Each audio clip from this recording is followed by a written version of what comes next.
अस्सलामुअलैकुम viewers, hope you are fine. This is community work PSY 312। इसकी बहुत ज़्यादा रिक्वेस्ट आई है। असाइनमेंट नंबर 1 इसकी आ चुकी है। इस सब्जेक्ट में आपने जस्ट प्रोजेक्ट करना होता है और प्रोजेक्ट में आपने कोई भी टॉपिक सेलेक्ट करके एंड देन उसको एक्टिविटी कोई परफॉर्म करके देन किसी ऑर्गेनाइजेशन में एंड देन आपने रिपोर्ट जो है वो सबमिट करवानी होती है।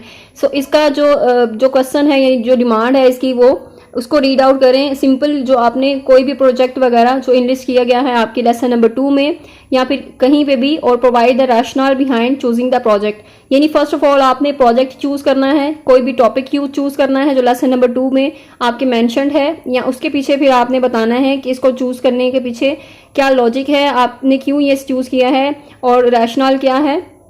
फिर जस्टिफिकेशन देनी है आपने कि इसलिए मैंने ये टॉपिक जो है वो ये चूज किया है। You should take permission from relevant organisation, यानी किसी भी ऑर्गेनाइजेशन में आप जा सकते हैं, उनसे परमिशन लें, एनजीओ में, सेंटर्स में, और बिफोर सबमिटिंग दी असाइनमेंट। यानी ये असाइनमेंट सबमिट करने से पहले आपने जाना है स्पेशली किसी भी ऑर्गेनाइजेशन में, चाहे वो कोई स्कूल हो सकता है, ठीक है, कहीं पे भी आप अपने टॉपिक के अकॉर्डिंग कोई भी ऑर्गेनाइजेशन सेलेक्ट करके एंड देन वहाँ पर आपने जाकर अपनी एक्टिविटी वगैरह परफॉर्म करनी है एंड देन उसका असाइनमेंट जो है वो फिर आपने सबमिट करवा देनी है। इसमें फर्स्ट ऑफ ऑल तो टॉपिक आपने कौन सा सिलेक्ट करना है वो देखना है। टॉपिक में आप डिफरेंट टॉपिक सेलेक्ट कर सकते हैं, जैसे कि अगर आप किसी सेल्फ ग्रूमिंग का टॉपिक सेलेक्ट करते हैं, सेल्फ कॉन्फिडेंस का टॉपिक सेलेक्ट करते हैं, यानी आप किसी भी टॉपिक के सब टाइप्स जो भी देख सकते हैं उसके अंदर, ठीक है, ओवरऑल देख सकते हैं। जैसे सेल्फ ग्रूमिंग है, आप स्कूल में जा सकते हैं, किसी बच्चों की मतलब बता सकते हैं उन्हें सेल्फ ग्रूमिंग के हवाले से, या फिर लेसन मेमोराइज के हवाले से बता सकते हैं कि लेसन जो है वो किस तरह वो मेमोराइज कर सकते हैं, कौन सी टेक्निक्स होती हैं वो उनको करवा सकते हैं, और उस टाइप की कोई एक्टिविटी करवा सकते हैं। या फिर बच्चों को आप जो गोल सेटिंग के हवाले से कुछ बता सकते हैं, कुछ एक्टिविटी परफॉर्म करवा सकते हैं कि आपने गोल जो है वो कैसे अपनी लाइफ का सेट करना होता है, यानी फ्यूचर के हवाले से, उनके करियर के हवाले से उनको गाइडलाइंस प्रोवाइड की जा सकती हैं। उनको कोई एक्टिविटी परफॉर्म करवा के उनको बताया जा सकता है, सिखाया जा सकता है, उनको गाइड किया जा सकता है। तो ये आपका एक कम्युनिटी वर्क होता है जिसमें आप अपनी जो है कंट्रीब्यूशन देते हैं, आप बताते हैं कि आप किस तरह इम्प्रूव कर सकते हैं। तो ये इस तरह की डिफरेंट एक्टिविटीज़ होती हैं, डिफरेंट टॉपिक्स आप सेलेक्ट कर सकते हैं इनमें से, और फिर रैशनल आप प्रोवाइड कर सकते हैं कि आपने क्यों ये टॉपिक सेलेक्ट किया है। तो आप बता सकते हैं कि ये इसलिए टॉपिक सेलेक्ट किया है because you want improvement in your society, ठीक है, आप अपनी सोसाइटी में कंट्रीब्यूट करना चाहते हैं, सोसाइटी को जो है एक अच्छी देना चाहते हैं, आउटपुट देना चाहते हैं अपनी।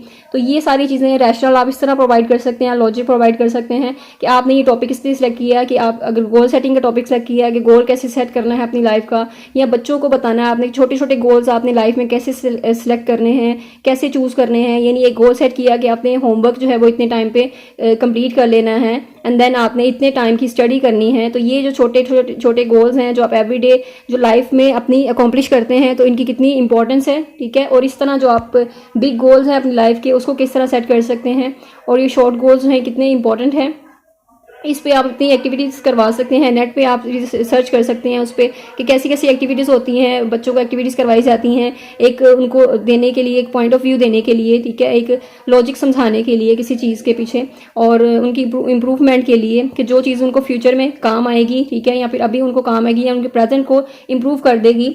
और इस पे फिर आपने नेम ऑफ ऑर्गेनाइजेशन लिखना है, यानी जिस ऑर्गेनाइजेशन में आप करवा रहे हैं, सिंपली किसी भी स्कूल में चले जाएं, नियर बाय किसी भी स्कूल में चले जाएं, कोई प्राइवेट स्कूल में चले जाएं, एंड देन उसका एड्रेस मेंशन कर दें, फ़ोन नंबर मेंशन कर दें, और उनकी परमिशन ग्रांटेड, यानी वहाँ से आपको परमिशन मिली थी तो वो आपने लिख देना येस, एंड दैट्स इट। ये आपकी असाइनमेंट थी, और सिंपली ये असाइनमेंट है, इस पर कोई इतना टाइम रिक्वायर्ड नहीं है, जस्ट आप एक ही बार में जाकर तो उसको कोई एक्टिविटी वगैरह सोचकर एंड देन अपने टॉपिक को लेकर टॉपिक के हवाले से ही अपने एक्टिविटी जो है वो परफॉर्म करवानी है, एंड देन उसकी फिर असाइनमेंट जो है वो आपने सबमिट करवा देनी है। So that was the thing, और इसमें कोई इतना लंबा चौड़ा काम नहीं है, लंबा चौड़ा प्रोसीजर नहीं है, बहुत ईजी काम है। I hope I made it clear. If you have any confusion, then you can ask in comment section. Thank you so much.